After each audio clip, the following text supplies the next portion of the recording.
Hey there, and welcome. Today, we're going to dive into the really quiet, subtle world of our cats to figure out something that, honestly, most of us miss, the signs of stress. Think of this as a journey into their world, seeing things from their perspective for a change. You know how it is. We've all been there, right? Your cat suddenly tears out of the room for no reason, or grooms like crazy for a few seconds, or just stares off into the distance. And what do? We laugh and say, oh, that's just him being a cat.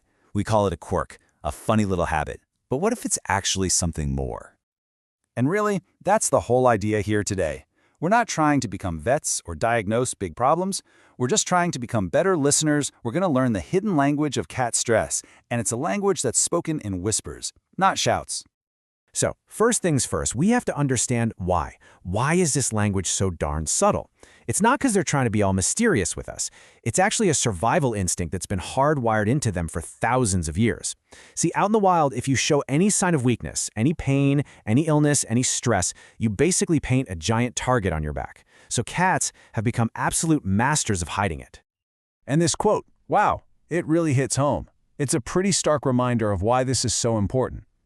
Learning to spot those super early, super subtle signs. It isn't just a nice-to-know kind of skill. For their well-being, it's absolutely crucial.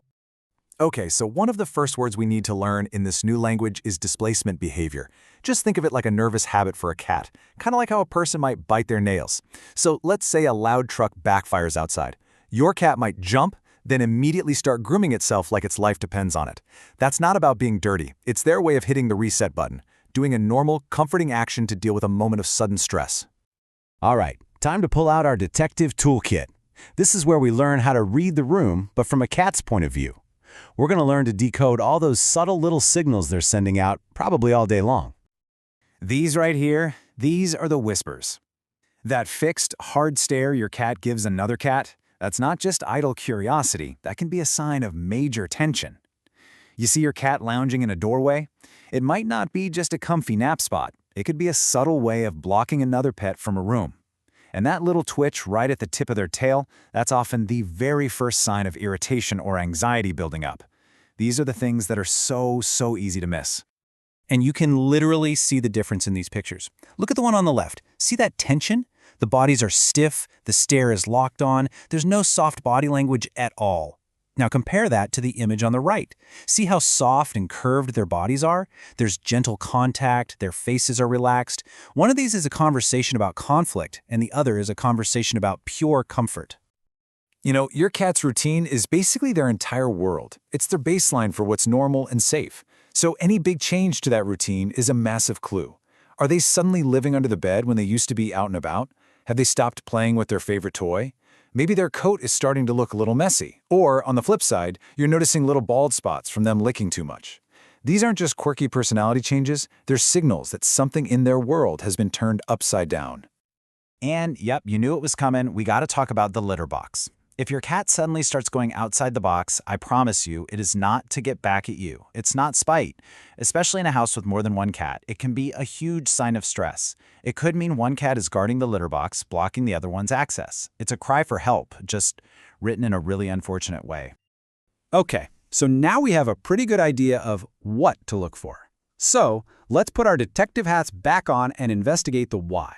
What is it in our totally normal, everyday homes that could be stressing our cats out? Well, a lot of the time, the culprits are things we wouldn't even think twice about. You start a new job and your schedule changes. You move the sofa to the other side of the room.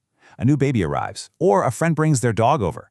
For a cat whose entire sense of security is built on predictability, these changes can feel like an earthquake. And listen, this is not your fault. This is just life.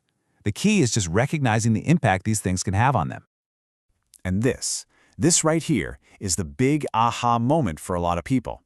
See, we humans, we live our lives down here, on a flat plane. We live on the floor. We measure our homes in square feet. But that is not how a cat sees the world at all. This quote just changes the whole game, doesn't it? A cat's territory, their feeling of safety, their status, it all extends upwards. Vertical space, the top of the fridge, a high shelf, the back of the sofa, it isn't a luxury for a cat. It's a deep, fundamental, psychological need. That high ground is prime real estate. So now we get it. We understand the language, we know the triggers, so what do we actually do about it? Well, the single most important thing is to approach this with calm observation, not with panicked fixing. You're their source of security, so a calm, steady approach is absolutely everything. Here's a super simple, low-stress game plan. Number 1, just watch. Seriously, become a student of your cat. Don't do anything yet, just observe. Then make one small, deliberate change. Don't go and redo the whole living room. Just add one thing. Maybe it's another water bowl in a quiet corner, or putting a sturdy box on its side. Then you just wait and watch. And through it all, you do your best to keep their daily routine, feeding times, playtimes, as predictable as possible. And this slide has some fantastic examples of just how simple these changes can be.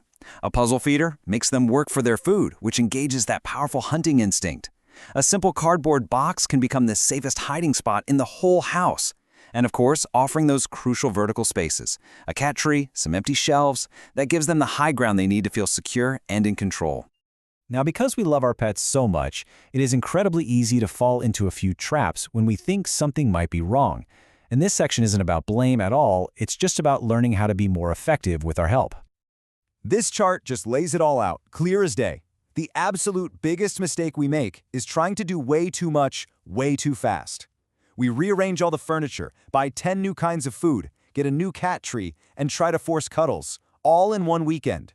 That's just going to pile more stress on top of their existing stress.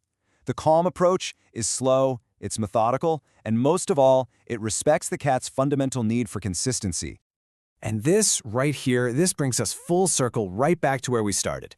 The single biggest mistake is to see a change in behavior and just wave it away, to say, oh, he's just being a grumpy old man, or, well, she's always been a shy cat. Behavior is communication.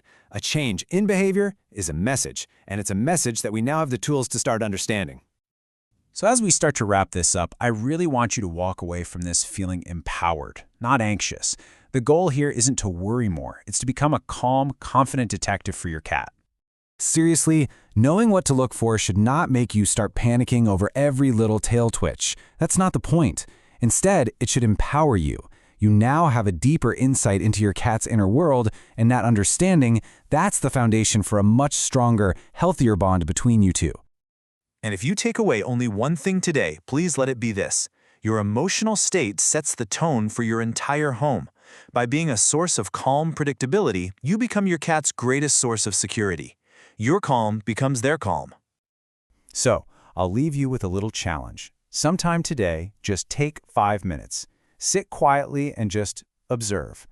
After everything we've talked about, what's the first new thing you're going to look for in your cat's secret language? Thank you so much for joining me for this explainer. If you found it helpful, I'd love it if you'd subscribe for more calm, practical insights into the cats we love.